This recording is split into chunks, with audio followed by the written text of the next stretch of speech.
storm out. In Hawaii, that's called an inunui, or rain chub.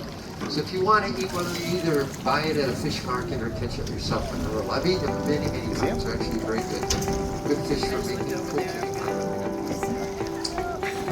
And like I said, so Captain Stone is throwing in dried seaweed pellets.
think we have a young lady there. So you tell the shell is round and it's a female.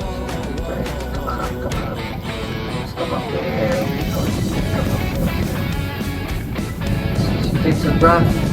We're about to get here a little bit.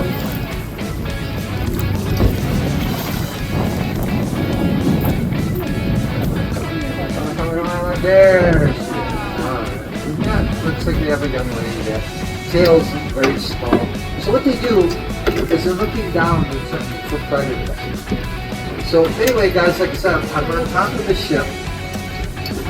This is probably one of the best dive spots on the island. It's in the deck's 110 feet, about 33 meters. The length of the ship is over 140 feet long, about 45 meters.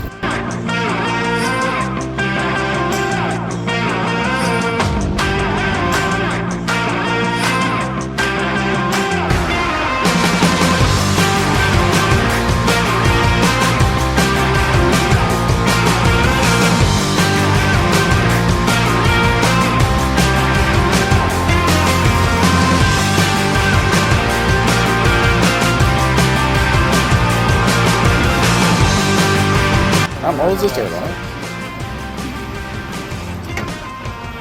There She is. That Pretty. was frozen by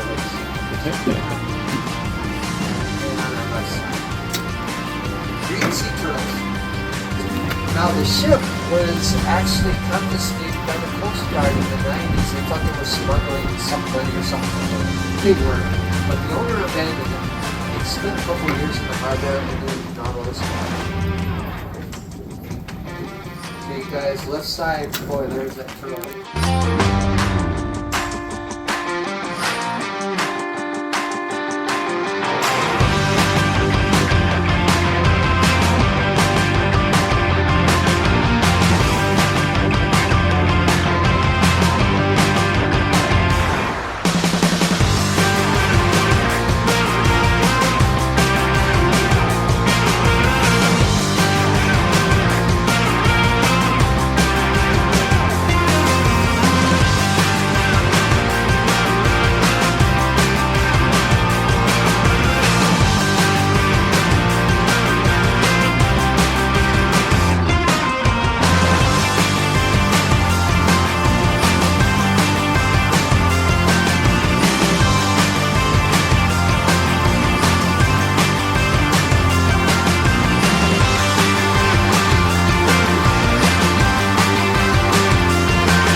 That might be a good part of New York. That place is gorgeous. No, dice, pero no voy a mirar, dice, sí, dice, no, dice, no voy a mirar, dice, sí,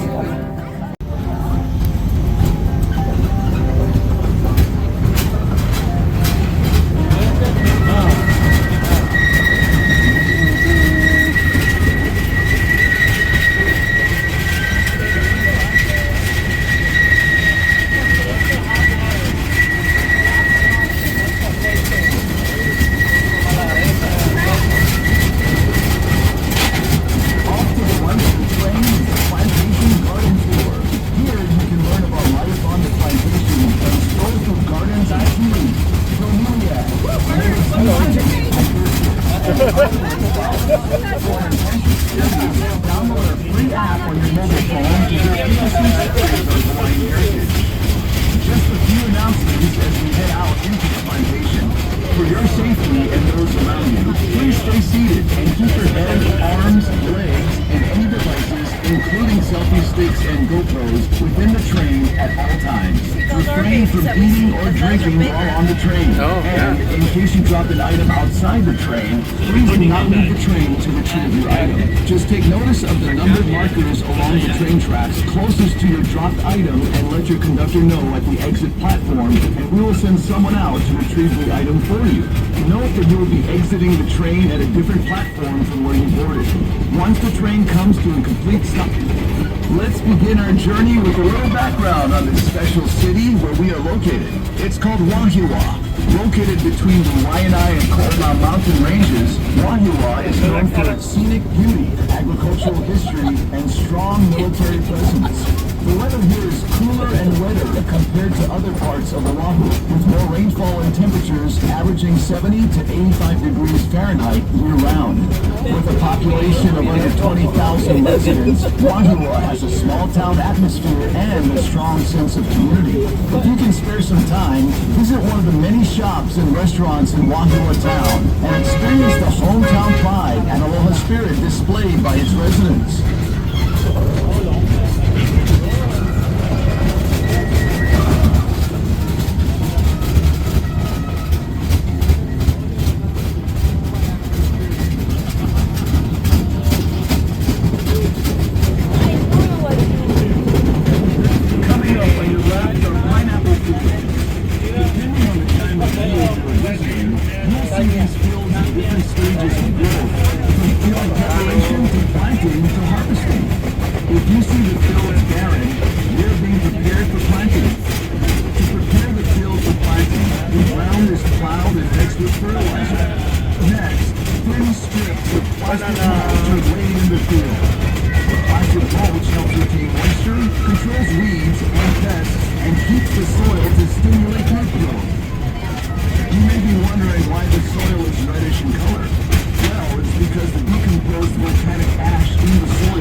John Kidwell is credited with founding Hawaii's pineapple industry. In the 1880s, he imported and tested a number of different pineapple varieties and selected the smooth cayenne variety for its cylindrical form and uniform texture. Most of the pineapple in Hawaii is grown at elevations below 3,000 feet. Good fruit quality is attributed to areas having a combination of relatively cool night temperatures, a high percentage of sunny days, and day temperatures ranging from 70 to 85 degrees Fahrenheit, which makes Monterey perfect for growing pineapple. Our story of the pineapple just wouldn't be complete without mentioning the most influential person in Hawaii's pineapple industry, James Dole. James Dole arrived in Hawaii in 1899, and the following year he bought a 61-acre tract of land right here in Wandua, where he established his first pineapple plantation. Early on, James Dole knew that there would be a huge market for pineapple outside of Hawaii. However, the only way to reach this market was to pack and seal pineapple in cans. As a result, in 1901, James Dole built a pineapple cannery here in Wandua. This marked the start of the Hawaiian Pineapple Company. 7 years later, in 1907, the cannery was relocated to Honolulu Harbor, closer to the labor pool, shipping ports, and supplies. The Honolulu Cannery, at one time the world's largest cannery, remained in operation until 1991. As the demand for pineapple grew, so did the need for more land. So, in 1922, James Dole bought the island of Lanai and converted it from a cactus-covered island with 150 people into the largest pineapple plantation in the world. For nearly 70 years, Lanai operated as a pineapple plantation, and in its heyday, supplied nearly 75% of the world's pineapple.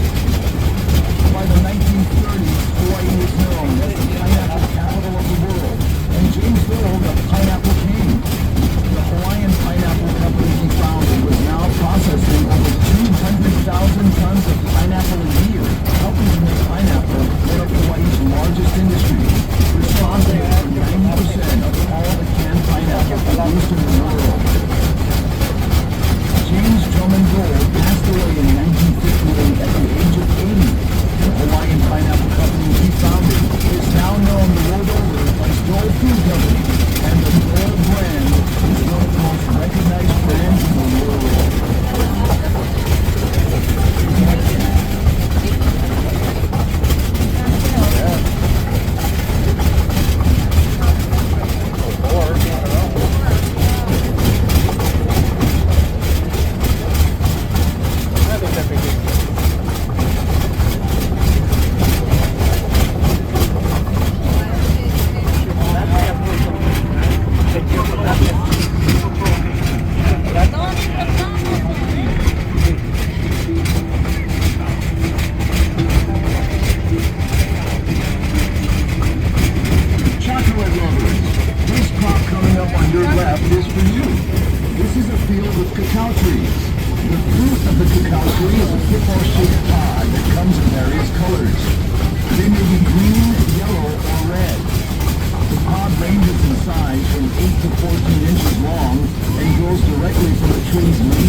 Chocolate-making practices have allowed Wailua Estate to become the undisputed leader and producer of the best chocolate in Hawaii. If you haven't done so already, we encourage you to visit the Wailua Estate Chocolate Display Area inside our store. In addition to showcasing a delicious assortment of world-class chocolates, we also conduct a free demonstration on how chocolate is produced from bean to bar. Another agricultural product that played a major role in this area was sugar. Back in the 1950s, there were over 20,000 acres of agricultural land in this area. Roughly half were pineapple fields and the other half sugarcane fields. Many of the early pineapple and sugar plantation laborers were from foreign countries such as China, Japan, and the Philippines. Plantation villages or camps were set up to house the workers and their families. These villages reflected the different cultures the laborers brought with them.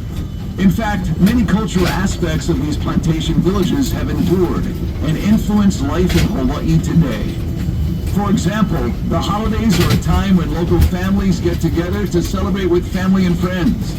Around the dinner table is the traditional turkey and stuffing, but there will also be dishes like sashimi or raw fish, kalua pig or shredded pork, poke, lomi salmon, poi, sushi, chicken long rice, pork adobo, nishime, lumpia, and many others.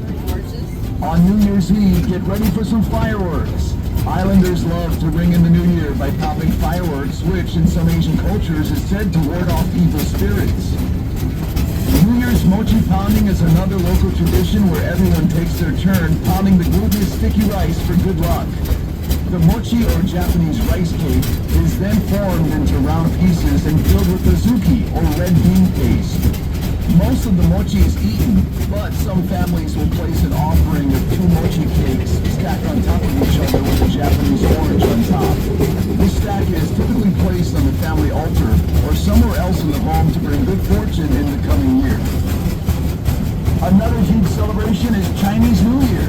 Chinese New Year lands on a different day each year on the new moon between January and February. There are many customs surrounding Chinese New Year, like the Lion Dance, a traditional Chinese dance performance in which 2 dancers, often from a local martial arts school, work together in a stylized lion costume to move to the rhythm of a drum. Lions are symbolic of wisdom and power in Chinese culture, and the Lion Dance is said to bring good fortune. During Chinese New Year, be sure to greet everyone with Kung Ji Fa Choi, or Happy New Year. Those are just a few of the cultural traditions that we celebrate here in Hawaii. Many of them passed down from generation to generation from the old plantation days.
Bye.